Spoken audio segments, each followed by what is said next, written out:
Welcome, today I've heard of your Motorola Edge 30 Ultra and I'll show you how to change screen recorder quality on this device. So first let's open the settings application and then scroll to display section. After that scroll all the way down and tap here to screen record section. Now we can see that we can change the resolution from 180 to 7020, and that's it. Also, we can make it by the second way. Just first you should open notification panel shortcuts and then you should find here somewhere the screen record icon. In my case it's here.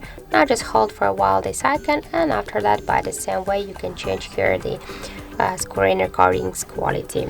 So that's it. Thank you for watching, and if you find this video helpful, don't forget to leave a like, comment and to subscribe our channel.